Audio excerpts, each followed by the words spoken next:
when first the gods were men on earth. Settling on the bond of heaven to earth, Anu decreed that the Anunnaki would come forth. They were forced to toil and do labor. Great indeed was the drudgery of the gods. The labor was heavy, the misery not befitting of gods. And the 7 great Anunnaki were not free of the burden, and the Ajigi watchers were called down to do slave labor. And these giants roamed the earth in a time before men.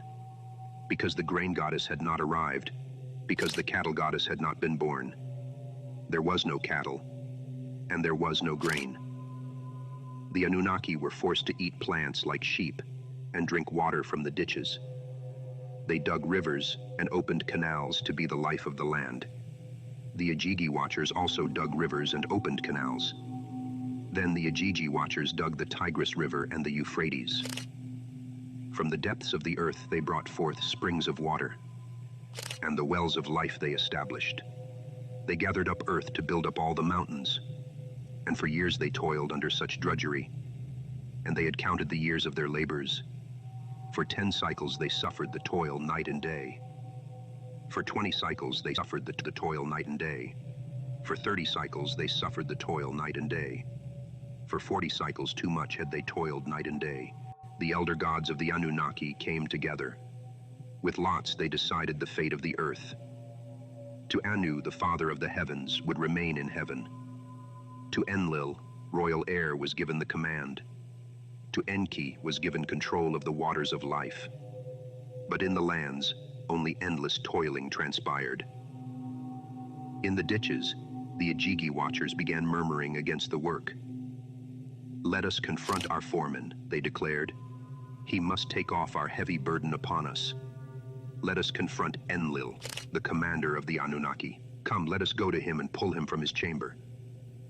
So the Ajigi watchers set their tools on fire, picked themselves up, and moved to the gate of Enlil.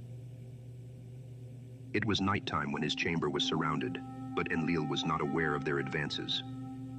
The Ajigi approached the gate of Enlil. Nusku opened up his gate to the great chamber, and he took his weapons in as he stood. Enlil gathered with the assembly of the Anunnaki.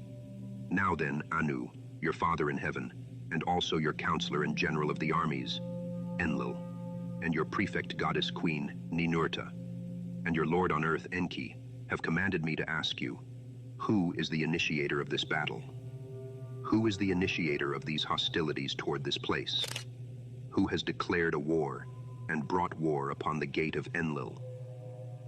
The Ajigi watchers shouted out, "Every one of us among the Ajigi has declared war. We take our stand now against the endless excavations of land, and the excessive toils and slave labor has killed us. Our forced drudgery has been too heavy, the misery too much.